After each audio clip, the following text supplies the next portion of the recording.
नमस्कार, जय हिंद दोस्तों। मैं शिव मोहन शर्मा स्वागत करता हूं आपके अपने अनअकैडमी यूट्यूब चैनल पर। जैसा कि आप सभी जानते हैं कि हम सब करंट अफेयर्स की एक न्यूज लेके चल रहे हैं।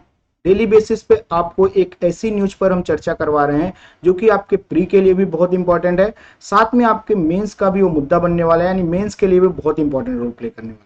तो आज हम चर्चा करने वाले हैं कि इंटरनेट शटडाउन इन मणिपुर। ठीक है, कि इंटरनेट शटडाउन आपने देखा रहेगा, जम्मू कश्मीर में आपने अक्सर सुना रहेगा, या कहीं पे दंगा फसाद हो जाता है तो इंटरनेट बंद कर दिया जाता है पूरे क्षेत्र के लिए, या कुछ ऐसी अप्रिय घटना हो जाती है जिससे कि अराजकता फैलने की बात हो तो इंटरनेट बंद कर दिया जाता है। तो क्या है इंटरनेट शटडाउन और क्यों मणिपुर में एक बार फिर से इंटरनेट शटडाउन किया, इस पर हम चर्चा करने वाले हैं। आप जान रहे हैं मणिपुर में बहुत सारी हिंसा चल रही थी, फिर से एक बार उसकी शुरुआत हुई और कैसे क्या चीजें चल रही है उस पर भी चर्चा करेंगे, जो कि आपके प्री और मेंस दोनों के लिए इंपॉर्टेंट होने वाला है। तो आइए शुरू करते हैं आज की चर्चा। सबसे पहले देखेंगे टॉपिक क्या हमारा। टॉपिक है हमारा, ठीक है, इंटरनेट शटडाउन कहां पे, मणिपुर में। इस पर चर्चा करने वाले हैं। तो आइए देखें आज का हमारा पहला क्या है। तो आपका मैं 30 सेकंड का समय लूंगा बच्चों, उसके बाद हम लोग सीधा टॉपिक पे चलेंगे। तो यहां पे आपको एक कोड दिख रहा होगा, कोड है SU5। SU5 कोड अगर आप अप्लाई करते हैं अनअकैडमी पे, इस समय बहुत ही ज्यादा डिस्काउंट चल रहा है सब्सक्रिप्शन पे, बहुत ही ज्यादा। अगर आप इस कोड को अप्लाई करते हैं खास करके यूपीएससी के लिए, तो आपको बहुत ही ज्यादा, समझ लीजिए ऑलमोस्ट 20% के आसपास डिस्काउंट अनअकैडमी आपको डिस्काउंट देगा, उससे आपका फायदा होगा। प्लस आप एक कोड लगाएंगे तो आपको एक्स्ट्रा एडिशनल डिस्काउंट मिलेगा, जिससे आपके जेब में थोड़े से ज्यादा पैसे बच जाएंगे। तो आप इस SU5 कोड को अप्लाई कर सकते हैं, डायरेक्टली कोई डैश नहीं करना है, SHIV5 लिखना है, आपको एक्स्ट्रा डिस्काउंट मिल जाएगा। साथ में आप किसी भी एग्जाम के लिए इस कोड को अप्लाई कर सकते हैं, आपको एक्स्ट्रा डिस्काउंट, एडिशनल डिस्काउंट मिलेगा अनअकैडमी के अलावा। ठीक है, तो इसको ध्यान में रख के चलना है। चलिए शुरू करते हैं बिना टाइम वेस्ट किए हमारा आज का टॉपिक। तो सबसे पहले बात करेंगे टॉपिक पे कि है क्या। तो मणिपुर में एक बार फिर से क्या हुआ, इंटरनेट सेवा बंद कर दी गई और संघर्ष तेज हो गया। ठीक है, इसी को लेकर चर्चा करेंगे। और ये इंडियन एक्सप्रेस की आपकी न्यूज है, इंडियन एक्सप्रेस की न्यूज पे हम लोग, इंडियन एक्सप्रेस द हिंदू की न्यूज पर चर्चा करते हैं, देखते उठाते हैं मुद्दे और देखते हैं कि वो कैसे सॉर्ट आउट होंगे, कैसे प्री और मेंस के मुद्दे बनेंगे। तो आज उसी को लेकर चलेंगे। इंडियन एक्सप्रेस की न्यूज है आपकी। तो इंटरनेट शटडाउन और उसके निहितार्थ, यानी क्या होता है इंटरनेट शटडाउन और उससे इंपैक्ट क्या पड़ता है, उसके बारे में चर्चा करेंगे। बात करें अगर इंटरनेट शटडाउन की, तो इंटरनेट शटडाउन इंटरनेट या इलेक्ट्रॉनिक संसार में जानबूझकर किया गया व्यवधान है। यानी कि हम क्या करते हैं, जानबूझकर उस सेवा को वहां पर बाधित करते हैं। क्यों करते हैं, जो उन्हें किसी विशिष्ट आबादी के लिए, यानी किसी विशिष्ट आबादी, किसी क्षेत्र के लिए या किसी स्थान विशेष के भीतर पहुंच से वंचित करना या प्रभावी रूप से अनुपयोगी बना देता है। क्योंकि हम जानते हैं कि आजकल इंटरनेट का माध्यम ऐसे हो गया, सोशल मीडिया का माध्यम ऐसे, व्हाट्सएप, फेसबुक, इंस्टा, ऐसे बहुत सारी चीजें हैं जिसके द्वारा क्या होता है, कोई भी चीजें बहुत ही तेजी से वायरल की जा सकती है। इस आधार पर क्या होता है कि जो छोटा सा मुद्दा शायद सुलझ सकता था, उस पर बहुत ही ज्यादा हिंसा भड़क सकती है, बहुत ही ज्यादा अराजकता हो सकती है। तो ऐसे मुद्दों को कंट्रोल करने के लिए हम क्या कर रहे हैं, ठीक है, इंटरनेट शटडाउन की प्रक्रिया को किसी विशेष स्थान पर या किसी विशिष्ट आबादी के लिए हम क्या कर रहे हैं, जानबूझकर बाधित कर रहे हैं। वहीं पे अगर बात करें, प्राय सूचना के प्रवाह पर नियंत्रण स्थापित करने के लिए इसको किया जाता है। ठीक है, जो सूचना का प्रवाह उस पर नियंत्रण स्थापित करने के लिए इसको किया जाता है। इससे क्या होता है, मोबाइल इंटरनेट, ब्रॉडबैंड इंटरनेट दोनों ही प्रभावित हो सकते हैं। यानी चाहे तो आपके मोबाइल के इंटरनेट की सेवा भी बंद की जाती है, साथ में आप क्या कर सकते हैं, साथ में आपके, ठीक है, आपका ब्रॉडबैंड यानी वाईफाई का जो आपका घर पे ब्रॉडबैंड सर्विसेज लगी है उसकी भी सेवा बाधित की जा सकती है। मतलब आपके पास दोनों ऑप्शन है सरकार के पास कि दोनों ही सेवाएं बाधित कर सके। आइए बात करें आगे की और क्या क्या चीजें हैं जो आपके इंपॉर्टेंट है। तो बात करें घटना, जो लेटेस्ट घटी है कि 23 सितंबर 2023 को मणिपुर सरकार ने पूर्ण इंटरनेट पहुंच की पुनर्बहाली की घोषणा की और कहा कि बेहतर होती विधि व्यवस्था की स्थिति को देखते हुए हम क्या करेंगे, ठीक है, हम फिर से इंटरनेट को बहाल करेंगे। तो इसको हम इस सेंस में पूरे आर्टिकल को समझेंगे, ठीक है, कि क्या होता है इंटरनेट शटडाउन, उसका इंपैक्ट क्या है, और आपके मेंस में उसको अगर आ जाए कभी तो कैसे लिखना है। ठीक है, इसको समझते हुए चलेंगे। इस निर्णय से भारत के दूसरा सबसे दीर्घकालिक इंटरनेट ब्लैकआउट, बहुत ही लंबा चला था, ठीक है, जो कि 3 मई से शुरू हुआ था और लगभग 143 दिन 143 दिनों से अधिक समय तक जारी रहा, इसको फिर से एक बार से, ठीक है, समाप्त किया गया। बहुत लंबे दिनों तक इंटरनेट बंद रहा, लगभग 143 दिनों तक। ठीक है, दूसरा सबसे दीर्घकालिक कर सकते हैं इसको। इस खबर का सभी नागरिकों ने मणिपुर लौटने की योजना बना रहे छात्रों से लेकर आवश्यक आपूर्ति के लिए संघर्ष कर रहे सहायता कर्मियों तक राहत के साथ स्वागत किया है। क्योंकि क्या होता है, इंटरनेट सिर्फ बातचीत करने का ही माध्यम नहीं, इंटरनेट के द्वारा आपको कहीं आना जाना हो, आप कहीं पे घूमने जाते हैं, देखिए इंटरनेट पे आप सर्च करिए, आपको वहां की बेस्ट प्लेसेस पता चल जाती है। आपको कहीं पे रास्ता भटक जाइए, आप इंटरनेट पे सर्च करिए, आपको जीपीएस के माध्यम से वहां तक रास्ता जाने के लिए मिल जाता है। ऐसी बहुत सारी सुविधाएं हैं जो कि आपको सपोर्ट करती है इंटरनेट के माध्यम से। तो ऐसे में जो ऐसी सेवाओं से, ठीक है, संलग्न थे, उनके लिए क्या हुआ, उनके लिए राहत की सांस ली कि चलिए एक तरह से फिर से वो चीजें बहाल होने से वो सेवा देने में आसानी हो जाएगी। बात करें अगर इंटरनेट शटडाउन से प्रावधान कौन कौन से हैं भारत में, तो भारतीय तार अधिनियम, इसको याद कर लीजिएगा, बहुत इंपॉर्टेंट है, ठीक है। भारतीय तार अधिनियम 1885 की धारा, 1885, 1985 नहीं, ठीक है, धारा 5(2) जो दूर संचार सेवाओं के अस्थायी निलंबन, साथ में सार्वजनिक आपातकाल और सार्वजनिक सुरक्षा नियम 2017 के साथ पठित है। कैसे? यह नियम संघ एवं राज्य के गृह सचिव को सार्वजनिक आपातकाल, यानी कि कुछ ऐसा हो कि हाँ कुछ ऐसी चीजें घटित हो रही हैं जिसकी वजह से क्या हो रहा है, वहां की अराजकता फैल रही है, वहां पे हिंसा फैल रही है, बहुत ही जरूरी है वहां पे कि चीजों को रोका जाए। तो सार्वजनिक आपातकाल या सार्वजनिक सुरक्षा मामले में किसी भी टेलीग्राफ या तार सेवा, यानी इंटरनेट सहित, तार सेवा मतलब इंटरनेट सहित, को निलंबित करने का आदेश देने की अनुमति है, किसके पास है, ठीक है, संघ एवं राज्य के गृह सचिव को। इसको याद कर लीजिएगा, ध्यान से देखिएगा, ये सब छोटे छोटे स्टेटमेंट बनते हैं और आप उसमें कहीं गृह मंत्री मारे आएंगे, कहीं कुछ और, गृह सचिव है, इसको याद कर लीजिए। वही बात करें, ऐसे आदेश एक समिति द्वारा 5 दिनों के भीतर समीक्षा की जानी चाहिए और यह बार में 15 दिनों से अधिक अवधि तक जारी नहीं रह सकता। एक बार में 15 दिन तक ज्यादा जारी नहीं कर सकते, आपको बार बार, ठीक है, मिनिमम 5 डेज में समीक्षा करनी पड़ेगी कि क्या आपने इंटरनेट शटडाउन किया वो सही है, ठीक है। अगर ओके है, आपको लग रहा है कि और भी हिंसा बढ़ सकती है, तो 15 दिन तक लगा सकते हैं।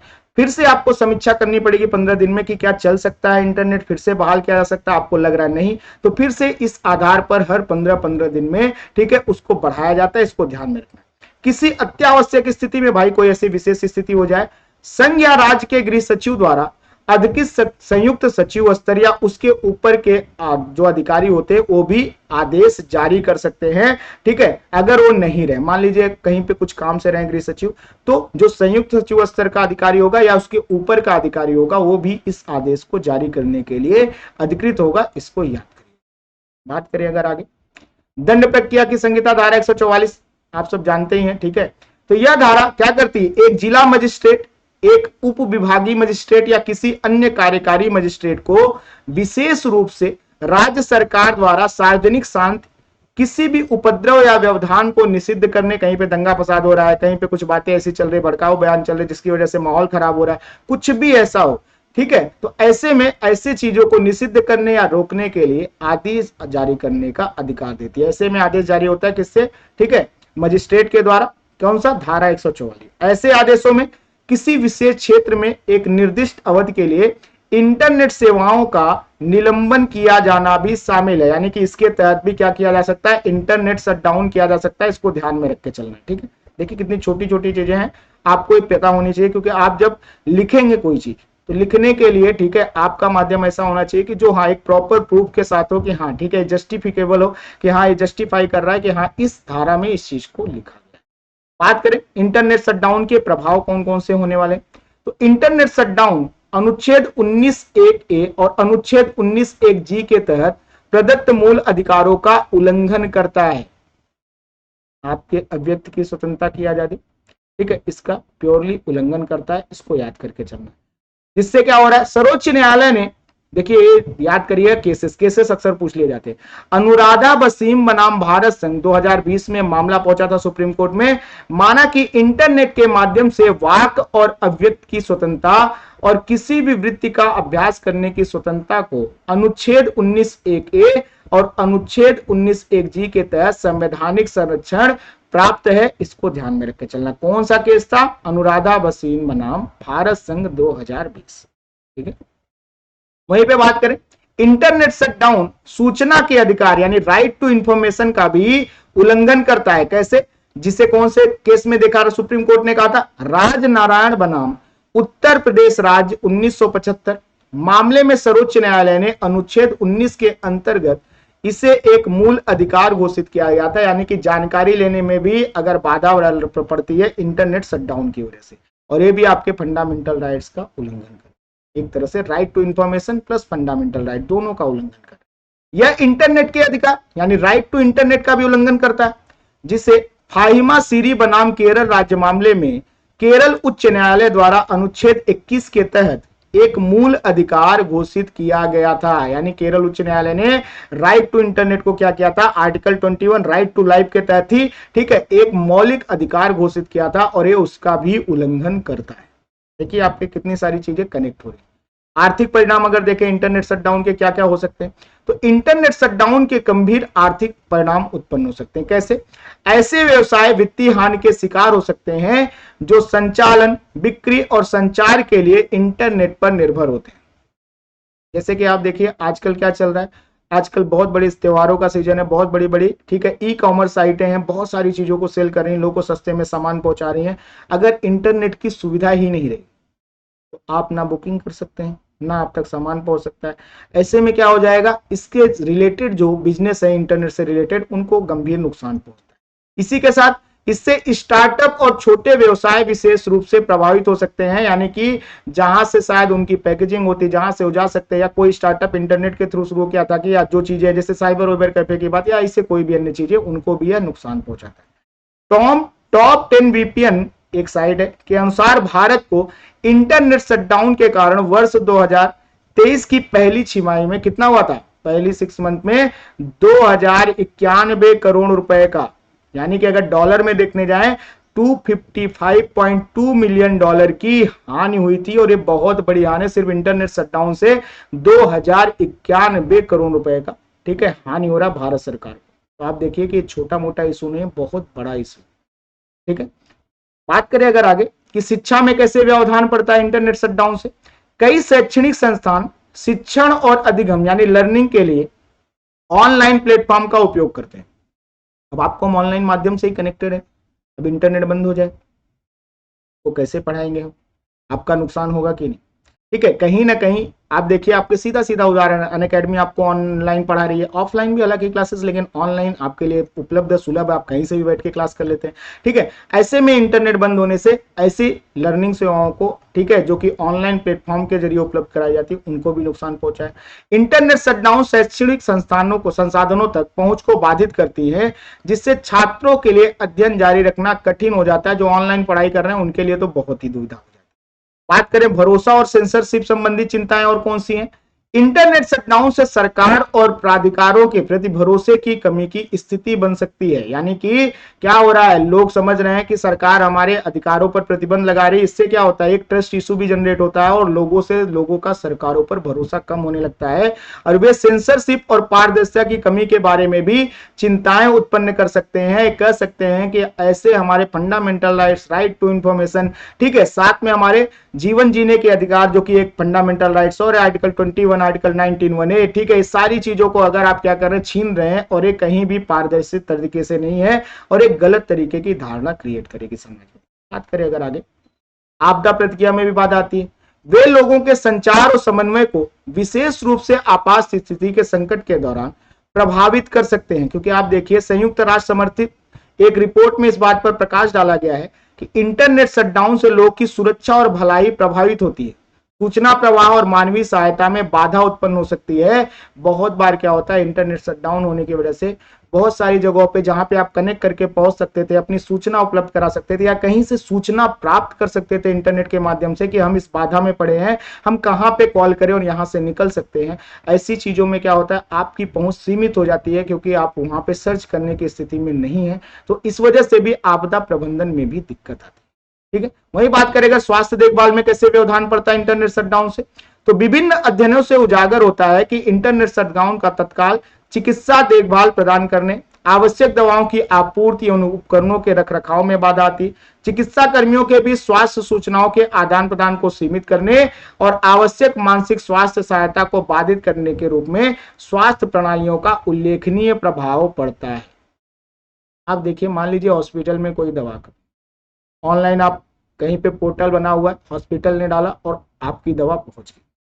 कुछ ऐसी जगह जहां पे आपको एक मेल डालना था, मेल डालते ही आपका काम हो जाता, बहुत सारे डॉक्टर्स अवेलेबल हो जाते। ऐसी सब जगहों पे जब इंटरनेट सुविधाएं बंद होती हैं तो क्या हो जाता है, ऐसे चिकित्सा क्षेत्र में भी, स्वास्थ्य देखभाल में भी बहुत ही ज्यादा व्यवधान पड़ता है, बहुत ही ज्यादा मुसीबतें आती है। बात करें अगर आगे अंतरराष्ट्रीय परिणाम क्या होता है?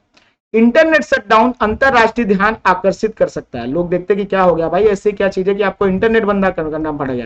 इसकी निंदा की जा सकती है, ठीक है, और साथ में इससे किसी देश की प्रतिष्ठा और अन्य देशों के साथ उसके संबंधों को नुकसान पहुंच सकता है। इसका सबसे बेस्ट एग्जांपल हम देख सकते हैं, कश्मीर में क्या करता था पाकिस्तान, जब ऐसी कोई घटना होती तो बड़े बड़े मंचों पे जाकर चिल्लाता था कि मौलिक अधिकारों का अलग, मौलिक अधिकारों का। हमें पहले भी दंश झेल चुके हैं, ठीक है। तो अंतरराष्ट्रीय स्तर पर भी ये छवि अच्छी नहीं बनती।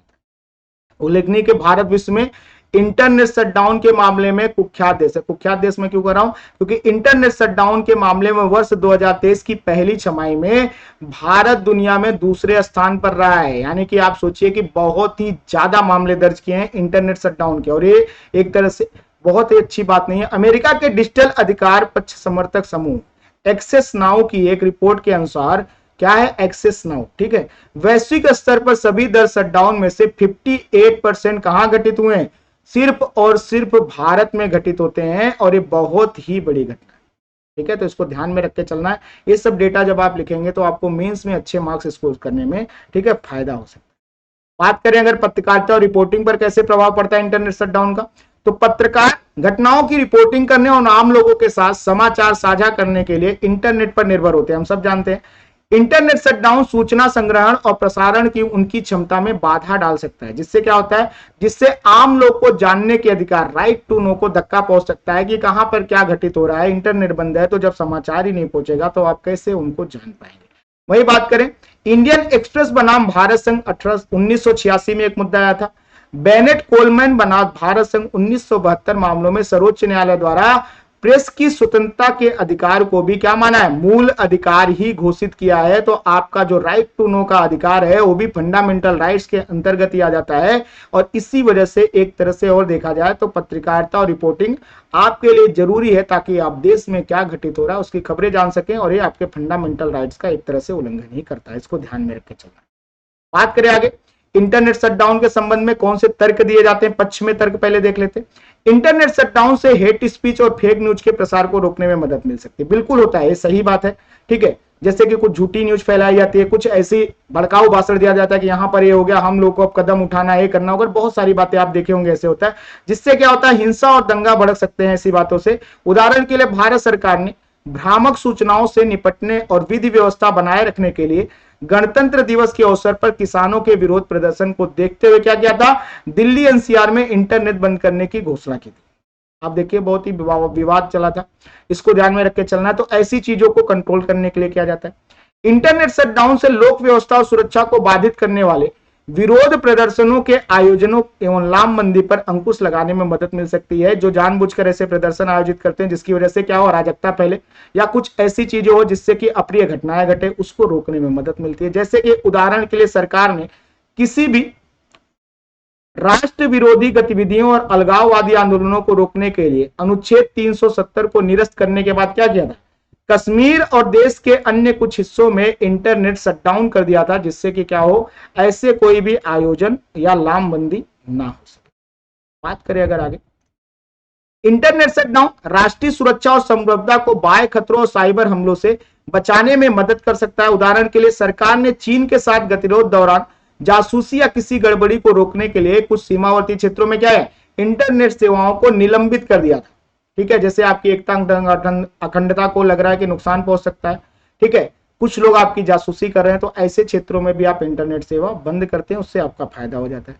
इंटरनेट शटडाउन उस तरह के सामग्री और वितरण और उपभोग को नियंत्रित करने में मदद मिल सकती है जो कुछ समूहों या व्यक्तियों के लिए हानिकारक या आपत्तिजनक हो सकती है। उदाहरण के लिए सरकार आपत्तिजनक छवियों या वीडियो के प्रसार को रोकने के लिए कुछ क्षेत्रों में इंटरनेट का उपयोग अवरुद्ध कर देती है, जिससे कि वो फोटोज वायरल होगी तो अराजकता फैलेगी, माहौल खराब होगा, दंगा फसाद छिड़ सकता है, तो ऐसे में भी सरकार को फायदा होगा।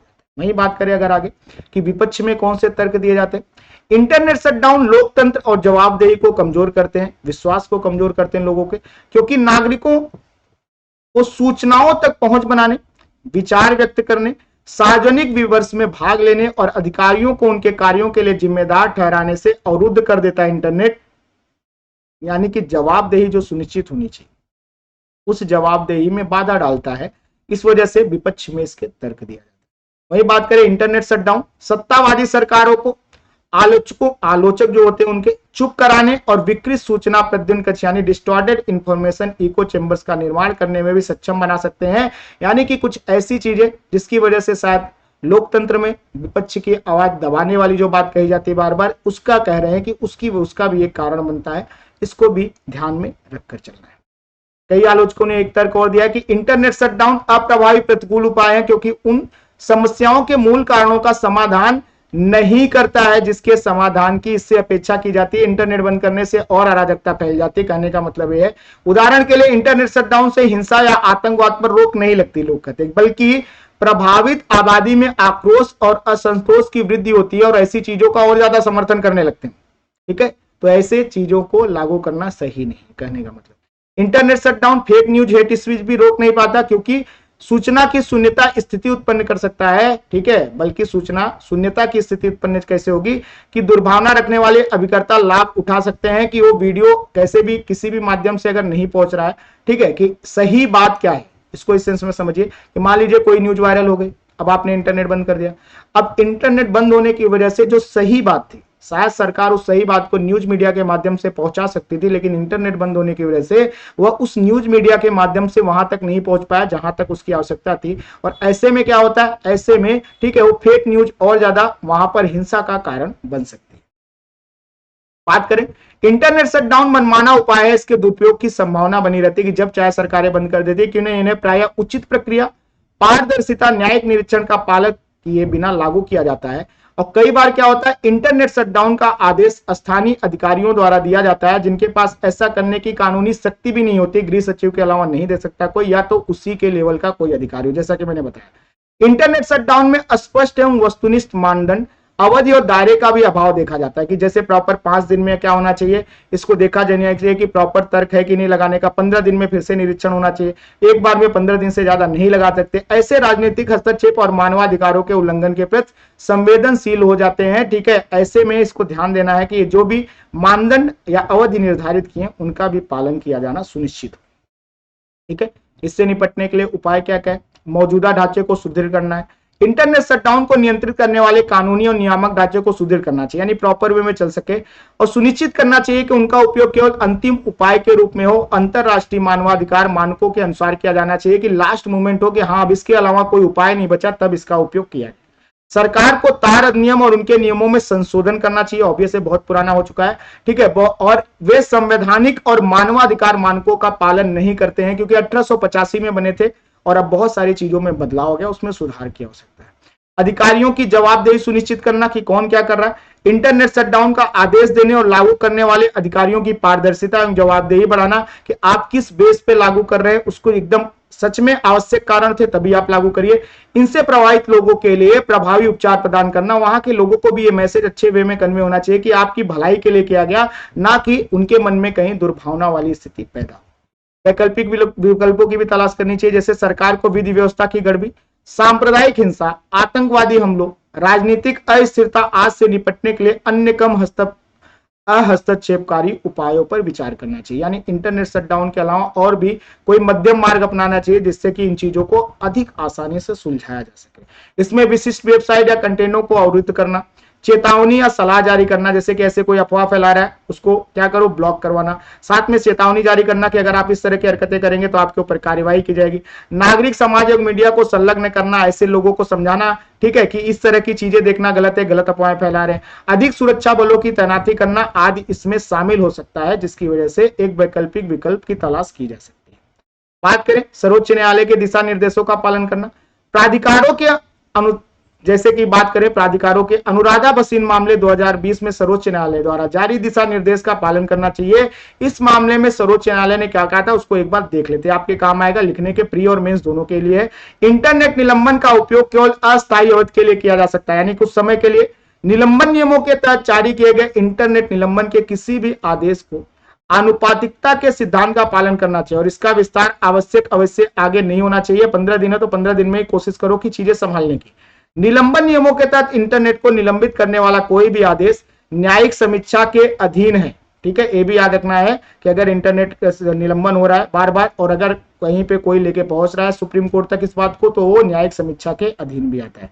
ठीक है, तो आज का हमारा यह वीडियो यही समाप्त हो रहा है। जाते जाते आपसे फिर से एक निवेदन है कि अनअकैडमी पे अगर आप किसी भी एग्जाम के लिए सब्सक्रिप्शन लेना चाहते हैं तो आप इस कोड का उपयोग कर सकते हैं CU5 का, आपको एक्स्ट्रा डिस्काउंट मिलेगा, एडिशनल डिस्काउंट। एक तो अनअकैडमी डिस्काउंट देता है, उसके बाद आपको उतना ही डिस्काउंट इस कोड को लगाने से मिल जाएगा और आपके डबल पैसों की बचत हो जाएगी। तो चलिए आज का वीडियो यहीं पे समाप्त करते हैं। अगर अभी तक आपने इस YouTube चैनल को सब्सक्राइब नहीं किया तो आप तुरंत इस YouTube चैनल को सब्सक्राइब करिए, साथ ही अपने दोस्तों तक शेयर करिए, लाइक करिए, कमेंट करिए। आप सभी को नमस्कार, जय हिंद दोस्तों।